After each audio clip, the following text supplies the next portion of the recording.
அனைவருக்கும் வணக்கம். சிவபுராணம் உரை விளக்க தொடரின் 16ஆம் நாள் இன்று.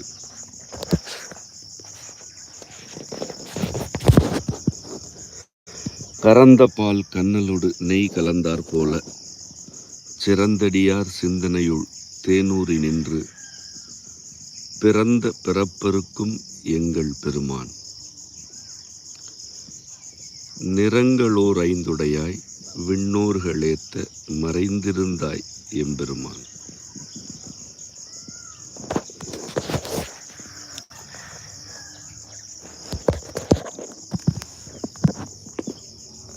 கறந்த பாலில் கண்ணல் இருக்கிறது. அக்கண்ணலோடு நெய் கலந்து இருக்கிறது. அதுபோல சிறந்த அடியார் சிந்தனை உள் தேனூறி நின்று எம்பெருமான் பிறந்த பிறப்பை அறுக்கிறான்.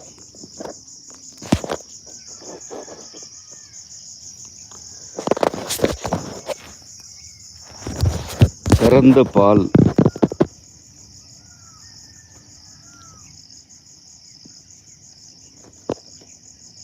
சிறந்த அடியார்தம் சிந்தனை,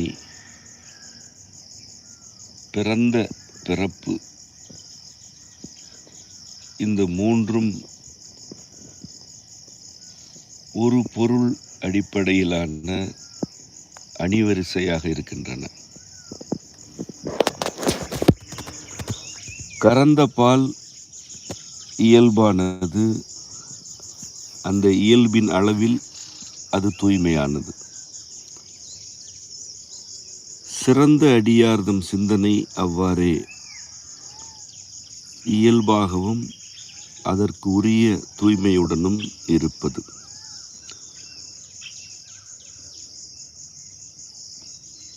ஒவ்வொரு குழந்தையும் பிறக்கும் பொழுது கறந்த பால் போல் அதற்குரிய இயல்புடன் தூய்மையாகத்தான் பிறக்கின்றது.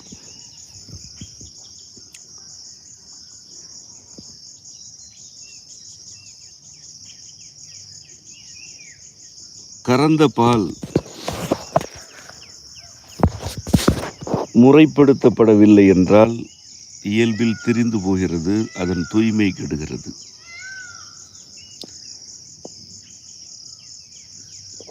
அடியார்கள் சிறந்த சிந்தனையில் இல்லை என்றால் அவர்களது இயல்பு திரிகிறது, தூய்மை கெடுகிறது. பிறந்த குழந்தைக்கும் இயல்பான வழிகாட்டல், அரவணைப்பு இல்லை என்றால் அக்குழந்தையும் இயல்பில் கெடுகிறது, தூய்மை மங்கி போகிறது.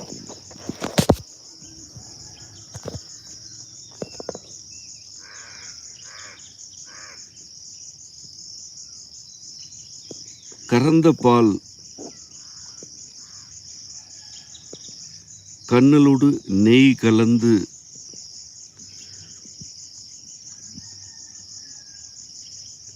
அதன் உள்ளே இருக்கிறது.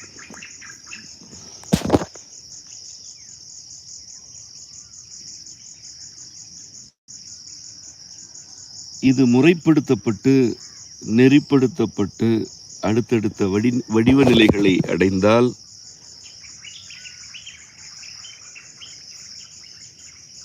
அதன் போக்கு நிறைவடைகிறது. பால் நெய் என்று நிலைமாற்றம் அடைந்துவிட்டால்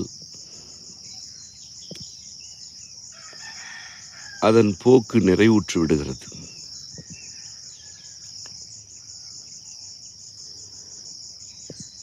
அதன் பிறகு அதற்கு வேறு வடிவம் எதுவும் நிலைப்பதில்லை. பாலின் செறிவு, சிறப்பு தன்மை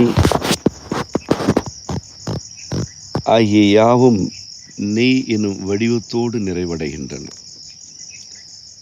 கறந்த பால் தனக்குள் கொண்டிருந்த எல்லா ஊட்டங்களையும் செறிவாக நெய் தனக்குள் கொண்டிருக்கிறது.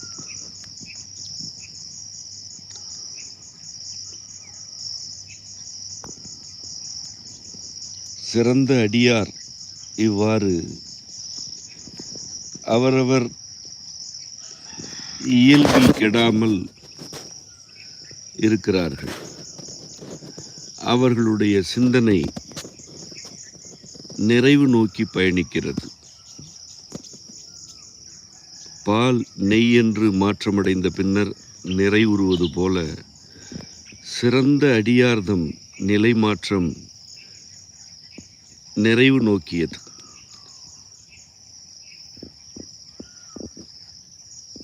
ஆதலால் அப்படிப்பட்ட சிறந்த அடியாருடைய பிறப்பினை எம்பெருமான் அறுக்கிறார்.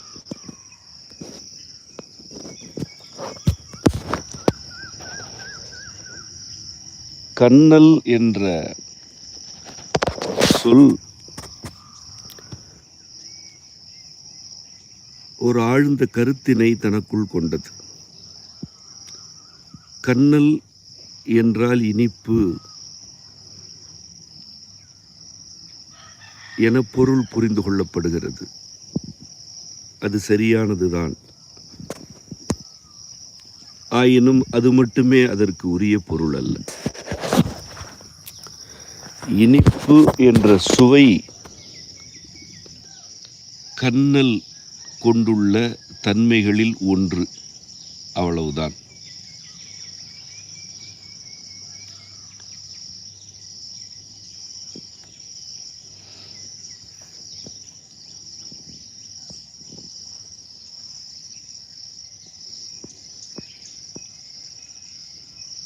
கண்ணல் எனப்படுவது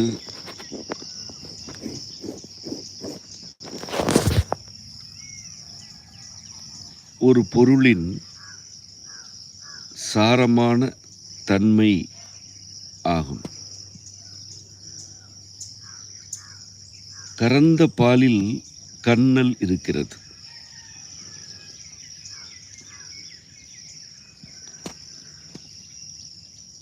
அதுதான் பால் ஆகிய அந்த பொருளின் சாரமான தன்மை. அது இனிப்பு என்ற சுவையில் இருக்கிறது. பாலின் சாரமான தன்மையில் பல கூறுகள் உள்ளன. அவை உறுதியானவையாக, நிலைக்கும் தன்மை கொண்டவையாக இருக்கின்றன. அந்த தன்மைகள் எளிதில் சிதைவதில்லை, மாற்றப்படுவதில்லை.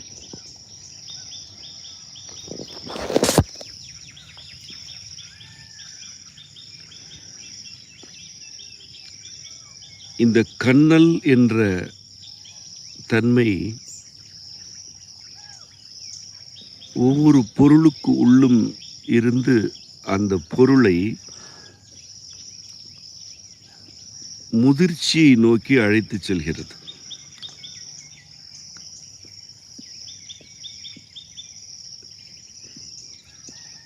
ஒரு காய் கனி என்று ஆகிறது. கனிதல் நிகழ்கிறது என்றால் அந்த காயின் படிநிலை மாற்றம் முதிர்ச்சி அடைகிறது என்று பொருள். இந்த படிநிலை மாற்றம் சிதைவுற்றால் அது அழுகி போகும் அல்லது வெம்பும்.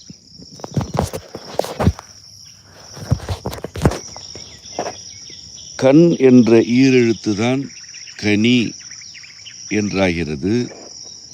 அதே கண் எனும் ஈரெழுத்துதான் வளர்ச்சியுற்று கனல் என்றாகிறது. பின்னர் அது கண்ணல் என்று பயிலுவதற்குரிய அல்லது வழக்கத்தில் புழங்குவதற்குரிய சொல் ஆகிறது. கனல் என்பது தீயின் ஒரு நிலை. ஒன்று எரிந்தது, அந்த தீ அடங்கிவிட்டது. ஆயினும் அது இன்னும் தீயின் சாரமான தன்மைகளை விட்டு விலகாமல் இருக்கிறது என்றால் அது கனன்று கொண்டிருக்கிறது என பொருள்.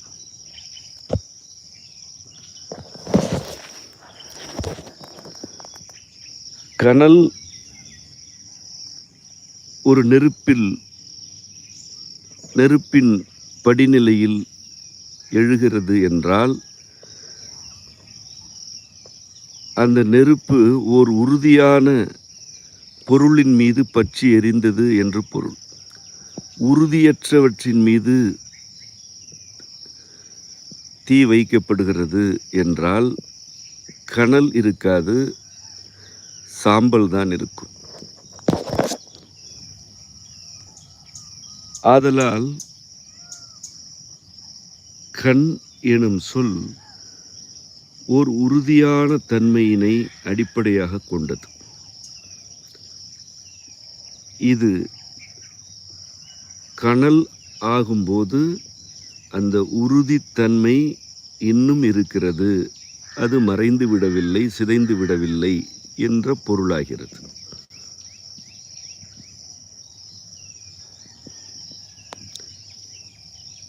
ஒரு காய் இயல்பில் நிறைவுற்றது என்றால் அது உறுதியானதாக இருக்கிறது என்றால் வெம்பாது, அழுகாது, கனியும். கண் கனி என்று ஆவதற்கும் கண் கனல் என்று ஆவதற்கும் அதற்குரிய பொருளின் உறுதி, இயல்பு ஆகியன அடிப்படை.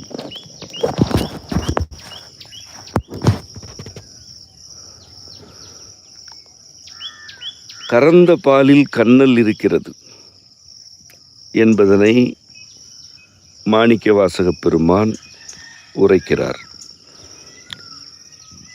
கரும்பில் இருப்பதும் கன்னல் என்று கூறும் வழக்கம் நமக்கு உண்டு. கரும்பு எனும் ஒரு பொருள் முதிர்ந்தது, நன்கு விளைந்தது, உறுதியாக உள்ளது என்றால்தான் அதில் கன்னல் இருக்கும்.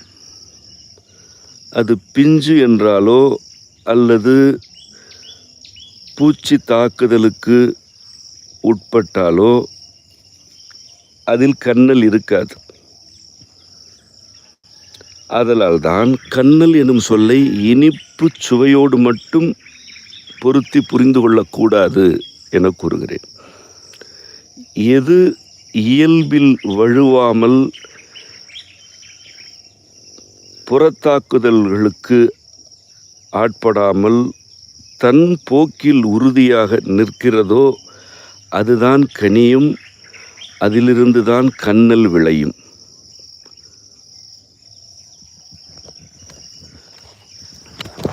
கறந்த பாலின் கன்னல்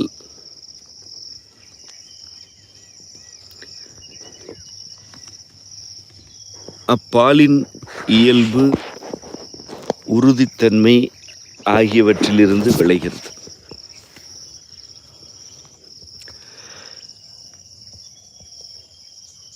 இந்த கன்னலோடு நெய் கலப்பது அடுத்த நிலை அற்புதம். நெய் என்றால் தனித்தனியான கூறுகளை முறைப்படுத்தப்பட்ட ஒரு பின்னல் வடிவம் ஆக்குதல். தனித்தனியாக இருக்கும் கூறுகளை அடுத்தடுத்த நிலைகளுக்கு இட்டு சென்று அவற்றை ஒரு வடிவமாக்கினால் அது நெய். இதுதான் சொல்லுக்குரிய பொருள்.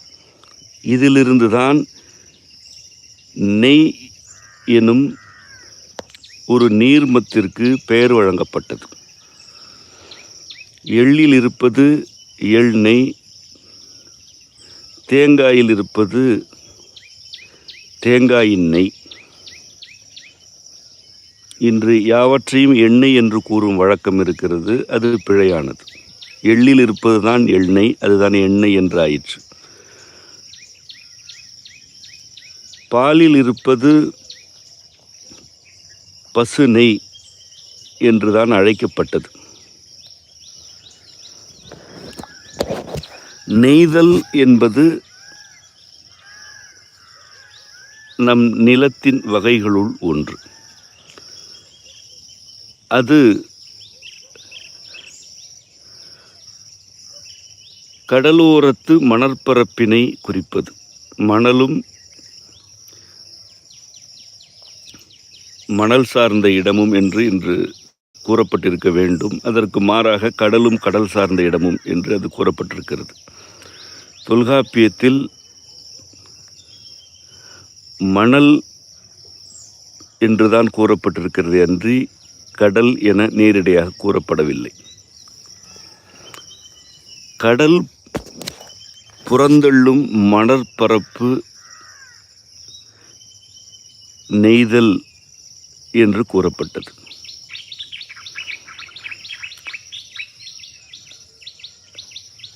கடல் நீர் இந்த புவியை தனது அலைகளால் பின்னி பின்னி வடிவமாக்கி கொண்டே இருக்கிறது.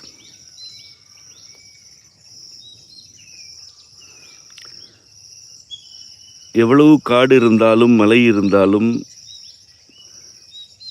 நிலப்பரப்புகளும் ஓடைகளும் பேராறுகளும் இருந்தாலும் இறுதிக்கும் இறுதியாக இந்த புவியை எது நெய்து ஒரு வடிவமாக்குகிறது என்று நோக்கினால் கடல்தான் அது என்பது எளிதாக விளங்கும். ஆதலால்தான் இறைத்தமிழில் கடலோரத்து நிலப்பகுதியை நெய்தல் என்று வழங்கினர். அதுதான் நெய்து கொண்டே இருக்கிறது. நேற்று நிலமாக இருந்தது, இன்று கடலுக்குள் இருக்கிறது. முன்னொரு காலத்தில் கடலுக்குள் இருந்தது, இன்று மலையாக நிலப்பரப்பாக இருக்கிறது. இப்படி தனித்தனி கூறுகளை வடிவம் ஆக பின்னி அமைத்தல் நெய்தல் ஆகும். இந்த கருத்து மற்றும் பொருள் இருப்பதனால்தான் ஆடைகளை பின்னும் தொழிலுக்கு நெய்தல் என்றும் பெயரிட்டனர். பஞ்சு நூலாக்கப்படுகிறது, நூலில் நிறமேற்றப்படுகிறது. பின்னர் நூல் எனும் தனித்தனி கூறு ஒரு வடிவமாக பின்னி கட்டமைக்கப்படுகிறது.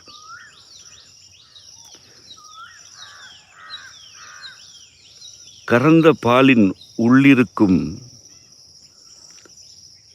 தனித்தனியான கூறுகள் அதன் உள்ளே ஒரு கட்டமைவாக பின்னப்படல் வேண்டும். அப்படி பின்னப்பட்டால் அது நிலைத்தன்மையை அடைந்துவிடும்.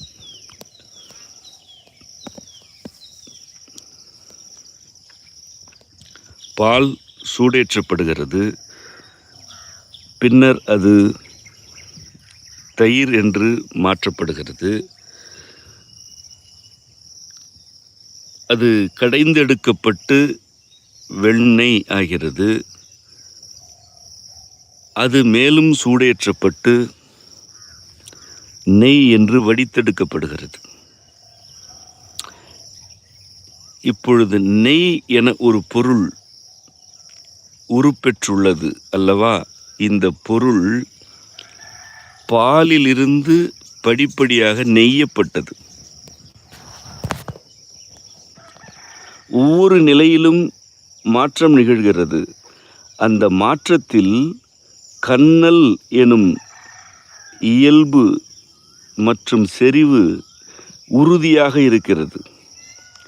அந்த கன்னல் முறைப்படுத்தப்பட்டால் அடுத்தடுத்த படிநிலை மாற்றங்களில் அது சிதைவுற்று விரயம் ஆகாமல் இறுதியில் நிறைவு நிலையில் நெய் என்று ஆகிவிடும்.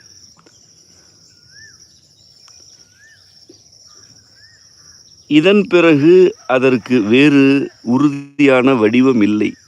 நெய் மேலும் மேலும் சூடேற்றப்பட்டால் அது ஆவியாகி மறைந்து போகும். பாலின் உள்ளிருக்கும் கன்னல் உறுதியான நிலையான வடிவ மாற்றங்களை அடைந்து நிறைவுற வேண்டுமென்றால் அது நெய்யப்பட வேண்டும், அது நெய் என்று மாற்றப்பட வேண்டும். ஒரு குழந்தை பிறக்கிறது என்றால் அது கன்னலோடு தான் பிறக்கிறது.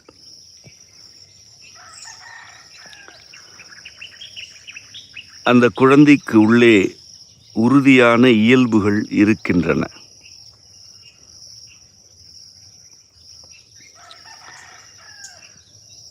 ஆனால் அந்த இயல்புகள் முறையாக நெய்யப்பட வேண்டும்.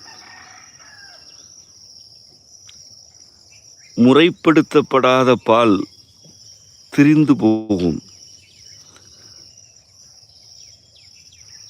முறைப்படுத்தப்படாத இயல்புகளும் அவ்வாறே ஆகும்.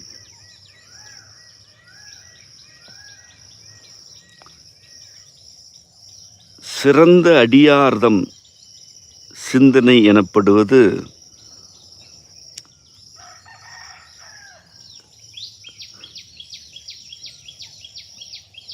இறைவன் வகுத்த போக்கில் என்னென்ன உள்ளனவோ அவற்றை படிநிலைகளாக பெற்று அடுத்தடுத்த நிலைகளுக்கு சென்று நிறைவடைய வேண்டும் எனும் விருப்பம் கொண்ட அடியாரை குறிக்கிறது.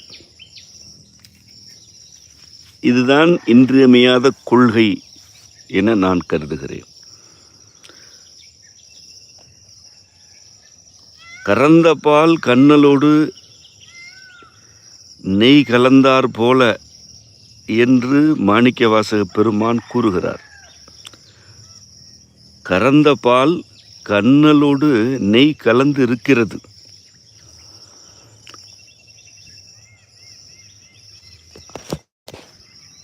ஆனால் அது நெய் என்ற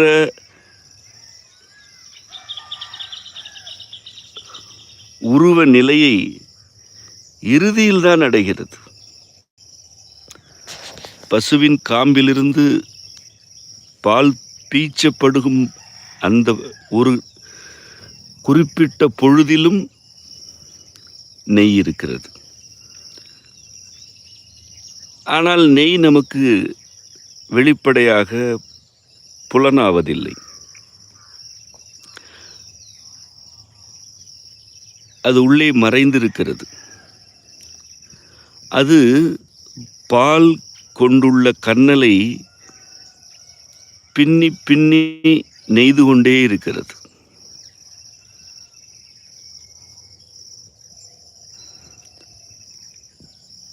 அதுபோல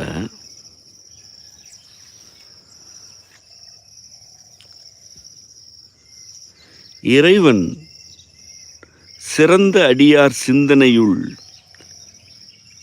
தேனூறி நிற்கிறான்.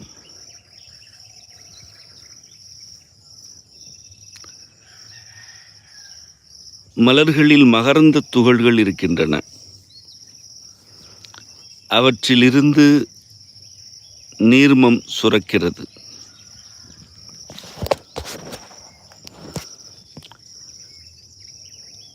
அந்நீர்மத்தை வண்டுகள் உறிஞ்சி எடுத்து ஓர் அடைகட்டி சேமிக்கின்றன.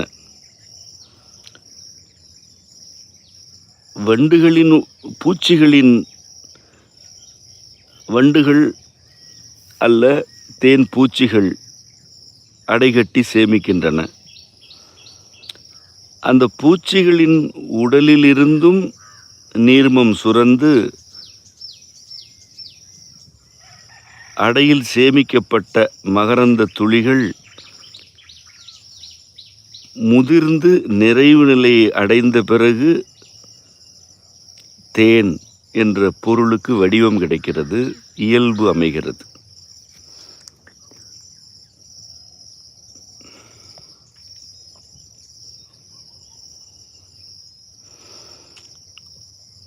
அதுவரை அது தேன் அல்ல.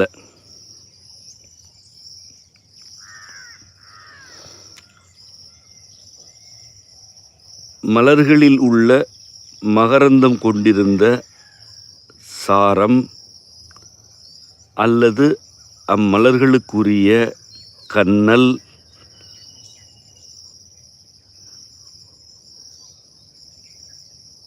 ஓர் அடையில் முறைப்படுத்தப்பட்டு உரிய சுரப்புகள் வழங்கப்பட்டு முதிர்ச்சி அடைந்த பிறகுதான் அது தேன் என்றாகிறது. இவ்வாறு முதிர்ச்சி அடைந்த தேன் இயல்பில் வடிவ நிலைத்தன்மையில் மிகுதியானதாக உள்ளது.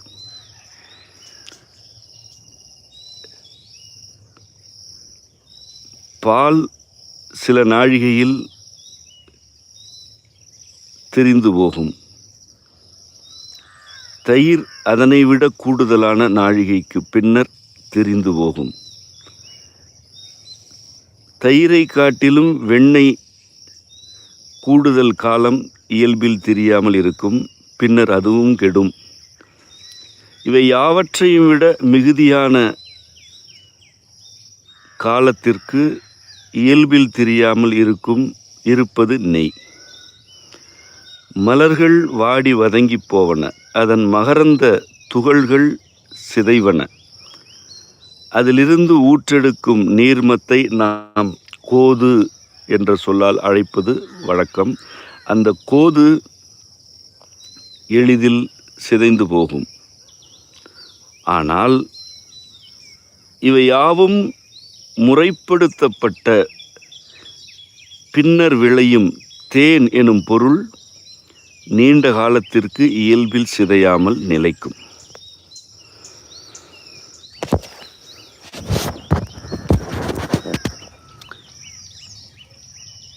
ஓர் உயிர் பிறந்து வரும்பொழுது தனக்குள் கன்னல் தன்மையுடன் தான் வருகிறது.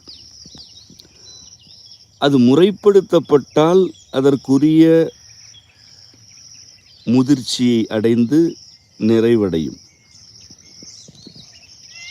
அவ்வாறு முறைப்படுத்தப்படவில்லை என்றால் எந்த நிலையிலும் அது சிதையும், சீர்கெடும், திரிந்து போகும்.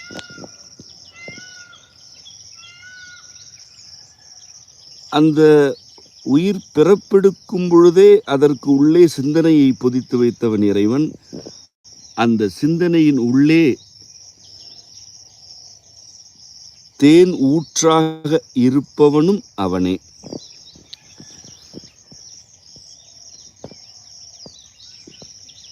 கண்ணலோடு நெய் கலந்து இருப்பது போல சிந்தனையுள் தேன் ஊற்றாக அவன் இருக்கிறான்.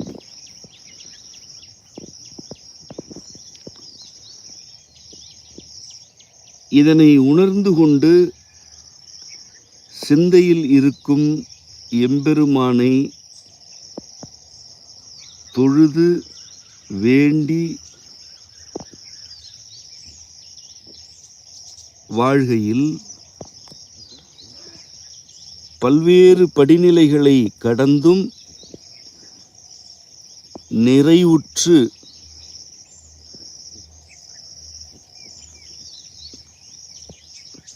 பிறப்பே அருந்து போகும் என்ற நிலை வாய்க்கிறது.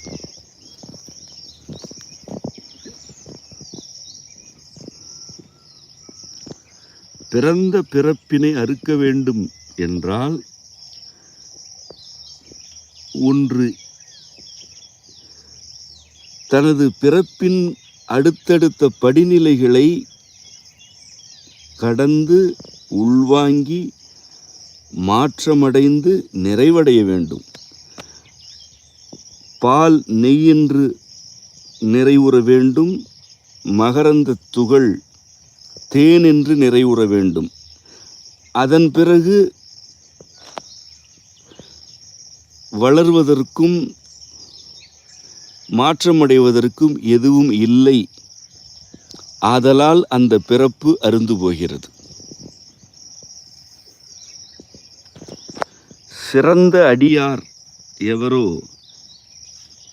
அவர் தன் சிந்தனையில் தேனாக ஊறிக்கொண்டிருக்கும் எம்பெருமானை விளங்கிக் கொள்கிறார்.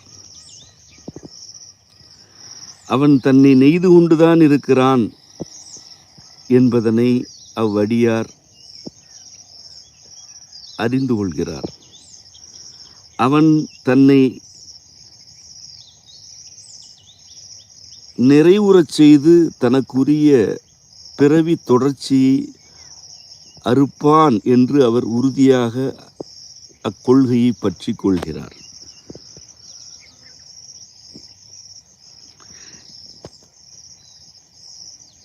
அதனால்தான் அவர் சிறந்தடியார் எனப்படுகிறார்.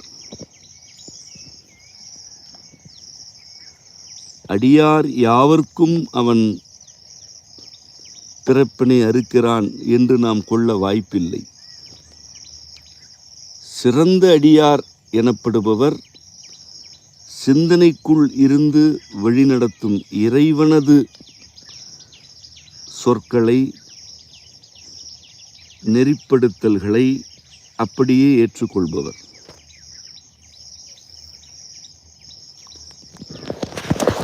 அவரது பிறப்பை அவனே அறுத்து விடுகிறான்.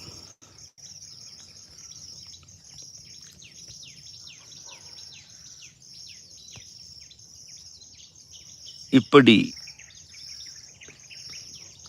பிறந்த பிறப்பினை அறுப்பவன் எங்கள் பெருமான் என்று உரிமையுடனும் வாஞ்சையுடனும் கொண்டாடி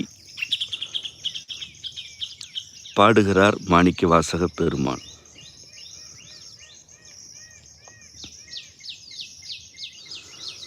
பிறப்பு அறுத்தல் எனப்படுவது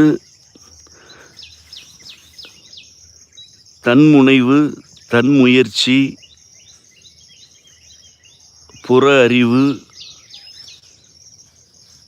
ஆகியவற்றால் நிகழ்வது அல்ல. அது உள்ளிருப்பது, உள்ளிருக்கும் இறைவனது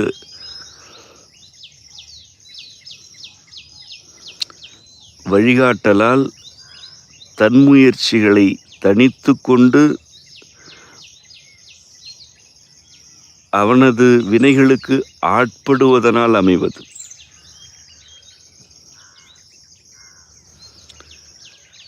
சிந்தனையுள் தேனாக ஊறி அவனே அதனை நிகழ்த்துவான். அதற்கு ஆட்பட வேண்டும்.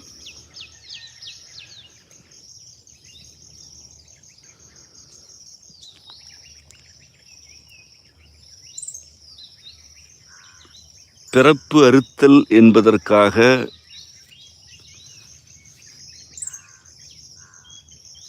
தன்னைத்தானே துன்புறுத்தி கொண்டும் வருத்தி கொண்டும்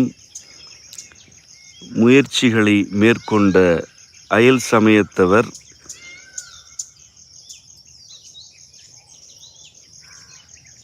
நம் நிலப்பகுதிக்குள் நுழைந்த காலம் அது. எங்கள் பெருமான் தேன் போல இனிமையானவன். அவன் எங்கள் சிறந்த அடியார்தம் சிந்தனையுள் தேனாக ஊறி நின்று மிக மிக இனிமையாக பிறப்பினை அறுப்பவன் என்று மாணிக்கவாசக பெருமான்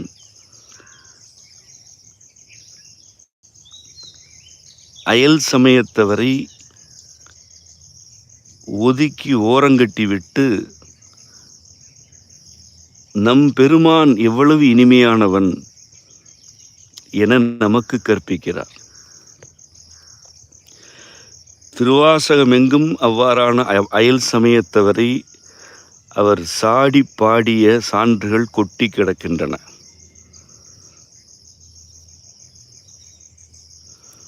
எங்கள் பெருமான் என்று அவர் நம்மிடம் கூறவில்லை, புறத்தாரிடம் கூறுகிறார். எங்கள் பெருமான் என்று அவர் ஏன் நம்மிடம் கூற வேண்டும்?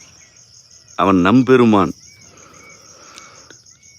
பிறந்த பிறப்பினை அறுப்பதே பெரும்பாடு.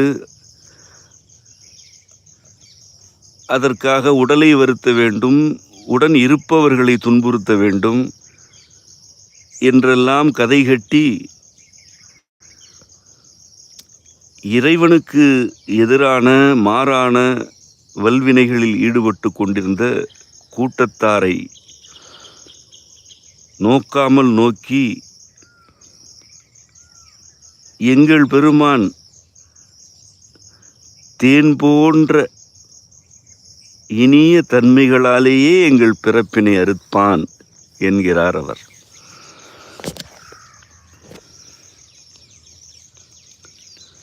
நிறங்களோர் ஐந்துடையாய் விண்ணோர்களேத்த மறைந்திருந்தாய் எம்பெருமான். எம்பெருமான் 5 நிறங்கள் உடையவன். விண்ணோர் எனப்படும் தேவர் கூட்டம் அவனை ஏற்றி புகழ வேண்டும் என கருதிய போது மறைந்து கொண்டான் அவன்.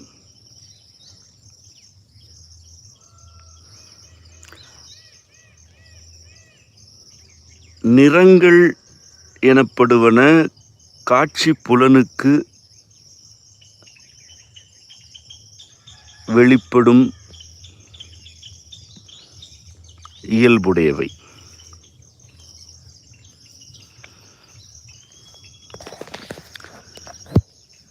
வண்ணம் என்பது ஒரு சொல், நிறம் என்பது மற்றொரு சொல். வண்ணம் எனும் சொல்லுக்கு செய்யும் முறை, ஒன்றை மேற்கொள்ளும் வழிமுறை, ஒன்றை முன்னெடுப்பதற்கு உரிய நடைமுறைகளின் தொகுப்பு என்றெல்லாம் ஒரு பொருள் உண்டு. அதனை அவ்வண்ணம் செய்தல், அவ்வண்ணமே ஆகட்டும் என்று கூறும் வழக்கம் இருந்தது. இன்றும் அரிதாக அது இருக்கிறது. அது நிறத்தையும் குறிக்கும்,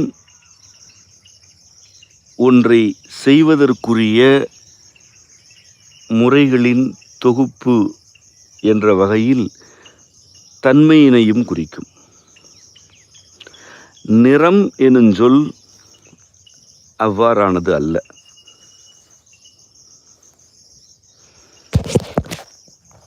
அது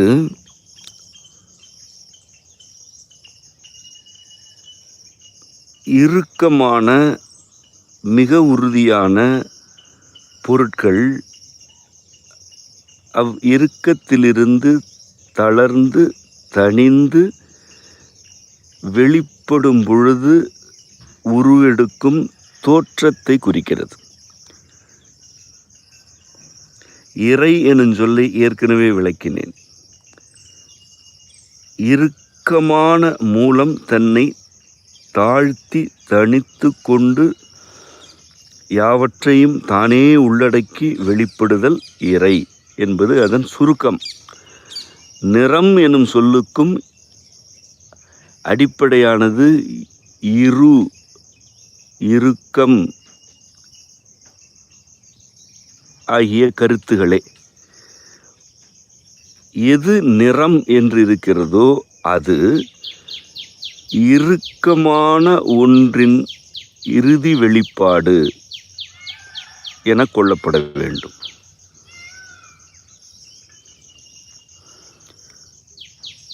இதனை நன்றாக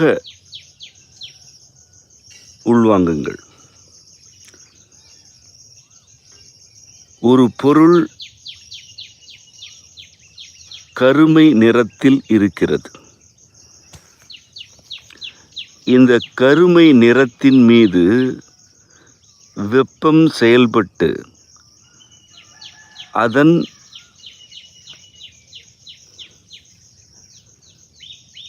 வெளிப்பாடு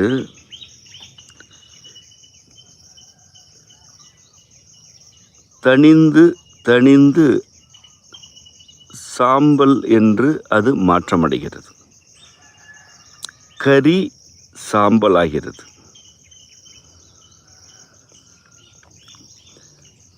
சாம்பல்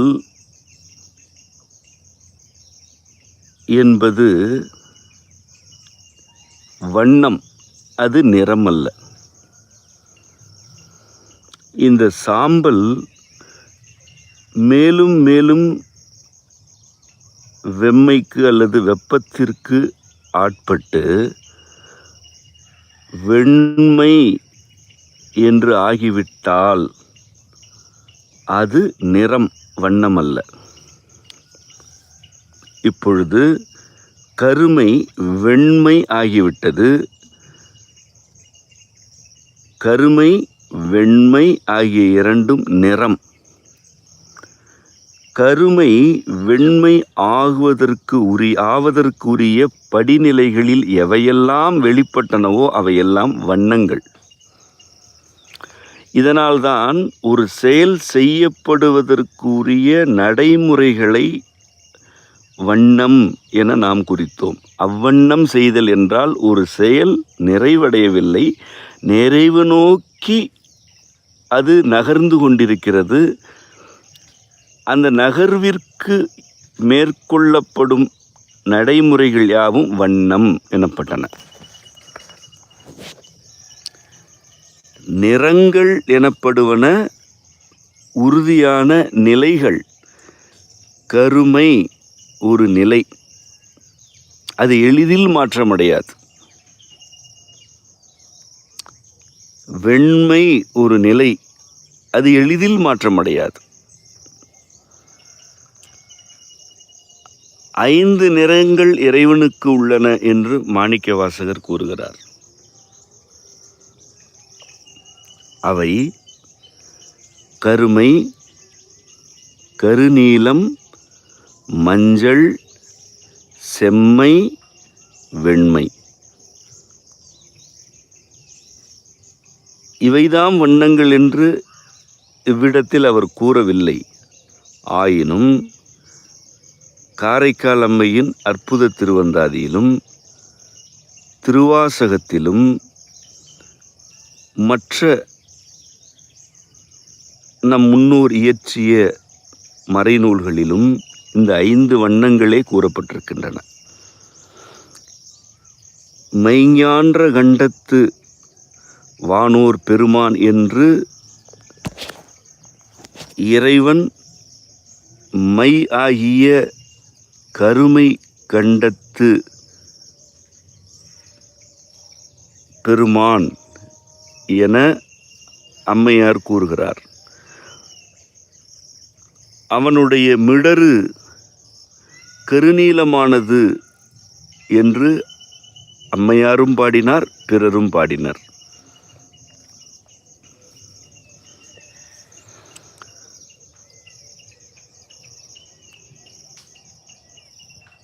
அவனது சடை, விரிசடை மஞ்சள் கலந்த செம்மை வண்ணத்திற்கு உரியது என்று அம்மையார் பல இடங்களில் பாடினார்.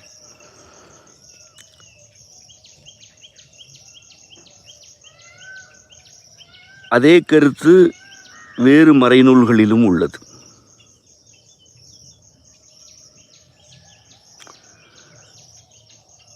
பொன்னிறம் எனப்படுவது செந்நிறமும் அல்ல, மஞ்சளும் அல்ல, மஞ்சள் கலந்த செம்மையான நிறம். மிகுதியாக அது மஞ்சள் தன்மைக்கு உரியது, மஞ்சள் என்ற நிறத்திற்கு உரியது. அவன் செம்பவள வண்ணன் என்றும் கூறப்பட்டான். அவனுடைய சடை மின்போலும் செஞ்சடை என்றும் கூறப்பட்டது. ஆதலால் அவனுக்கும் செம்மை நிறத்துக்குமான உறவு கூடுதல் விளக்கம் தேவையற்றது.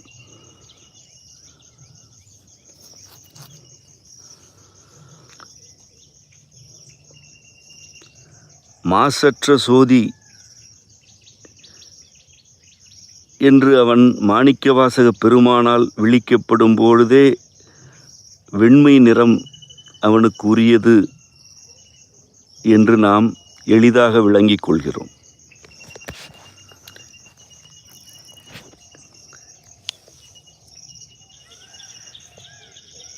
இவை ஐந்தும்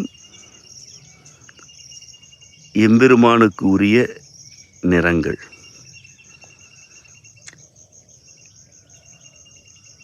விண்ணோர் எனப்பட்டோர் விண்ணில் இருப்பதாகவும் அவர்களுக்கு பல்வேறு சிறப்புத்தன்மைகள் இருப்பதாகவும் அவர் காலத்தில் கூறப்பட்டது.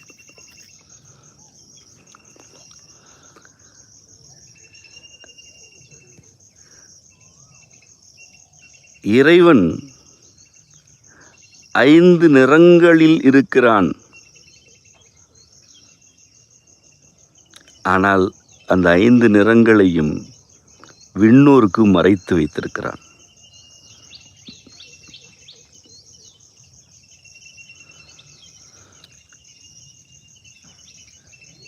அவர்கள் இறைவனை ஏற்ற வேண்டும் என்று வரும்பொழுது அவன் மறைந்திருக்கிறான்.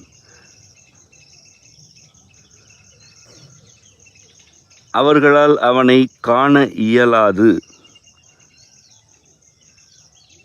அவன் நிறமற்றவன் ஆகிவிட்டானா? இல்லை, அவன் 5 நிறங்களாக இருக்கிறான். ஆனாலும் அவன் மறைந்து கொண்டான்.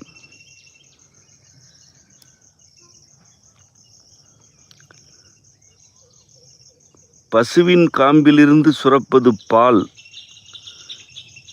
இது உடலுக்கு நன்மை தரும், இது உடலுக்கு ஊட்டம் தரும் என்று பயன் நோக்கில் அதனை காண்பவருக்கு அதன் உள்ளிருக்கும் கண்ணல் யாது, அது எவ்வாறு நெய்யப்படுகிறது என்ற உண்மை விளங்காது.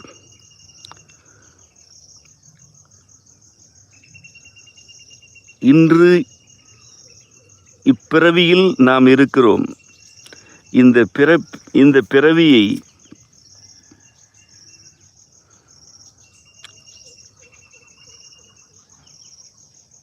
எவ்வாறு கொண்டாடுவது அல்லது இந்த பிறவியை வருத்தி கொண்டு எப்படி அவனடி சேர்வது, மீண்டும் பிறக்காமல் இருப்பது கொண்டாட்டத்தின் வழியிலா அல்லது தன்னைத்தானே துன்புறுத்தி கொள்ளும் வழியிலா என்றெல்லாம் எண்ணிக்கொண்டு இருப்போருக்கு சிந்தனையுள் தேனாக ஊறிக்கொண்டு இருக்கும் அவன் வெளிப்பட மாட்டான். நிறங்கள் 5 விண்ணில்தான் இருக்கின்றன. விண்ணோரும் விண்ணில்தான் இருக்கிறார்கள். ஆனாலும் அவர்களுக்கு அந்த 5 நிறங்களும் புலப்படவில்லை. புலப்படா வண்ணம் 5 நிறங்களையும் அதே விண்ணில் எம்பெருமான் மறைத்து கொண்டார். விண்ணோர் எனப்பட்டோர் தாமே கடவுள் போல் தம்மை கருதி கொண்டோர்.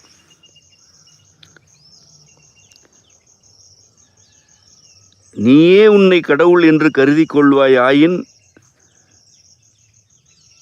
நிறமாக நான் வெளிப்பட்டாலும் உன்னால் என்னை காண இயலாது என்று அவன் மறைந்து கொண்டான்.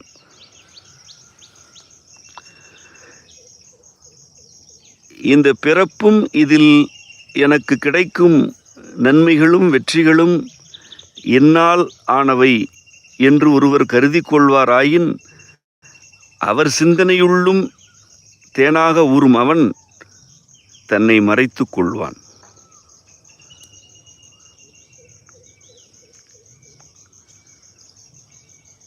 யாவுமாக அவனே இருக்கிறான். யாவற்றுக்கும் உள்ளிருக்கும் சாரத்தை அடுத்தடுத்த படிநிலைகளாக மாற்றம் அடையச் செய்பவன் அவனே. எது தன் படிநிலைகளில் மாற்றமடைந்து இறுதியில் நிறைவடைகிறதோ அதுதான் மீண்டும் தோன்றாது.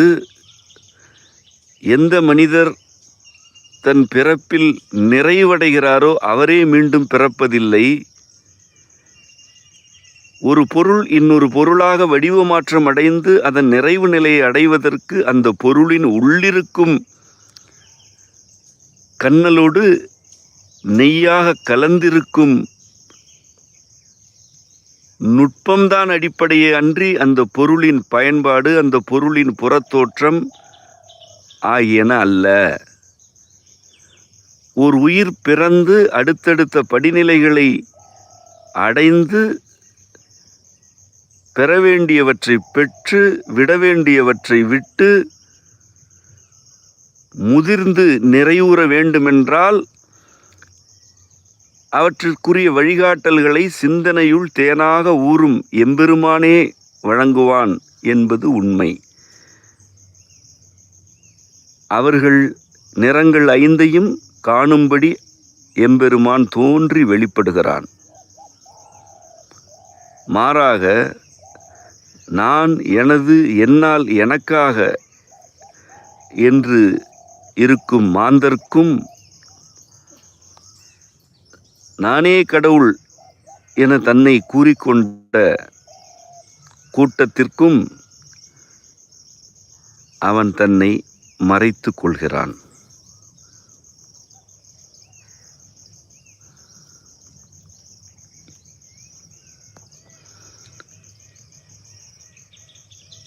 பால் முதல் நெய் வரை வண்ணங்கள் பல உண்டு. பாலின் நிறம், நெய்யின் நிறம் உறுதிமிக்கவை. பிறவியில் வண்ணங்கள் பல உண்டு. பிறப்பு, இறப்பு ஆகிய இரண்டும் நிறம் போல் உறுதியானவை. எவ்வண்ணம் இருந்தாலும் அவ்வண்ணம் நிறைவு நோக்கித்தான் இழுத்துச் செல்லும் என்றால்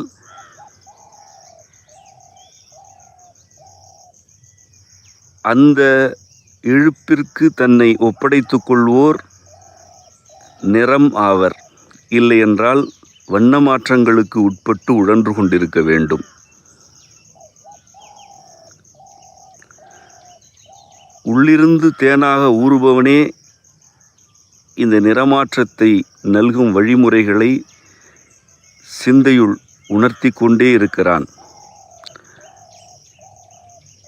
அவ்வாறு உணர்ந்த ஒருவன் இதுதான் சிந்தையுள் நிகழ்கிறது, இப்படித்தான் ஒவ்வொரு பொருளும் படிநிலை மாற்றம் அடைந்து நிறைவுறுகிறது, ஆதலால் சிந்தையுள் இருக்கும் அவனை தொழுது ஏற்றுவீர் என்று ஒரு மந்திரத்தை நமக்கு அருளிச் சென்றான். அவனது அந்த மந்திரத்தைத்தான் இன்று நாம் தடவி தடவி விளங்கிக் கொள்ள முற்படுகிறோம்.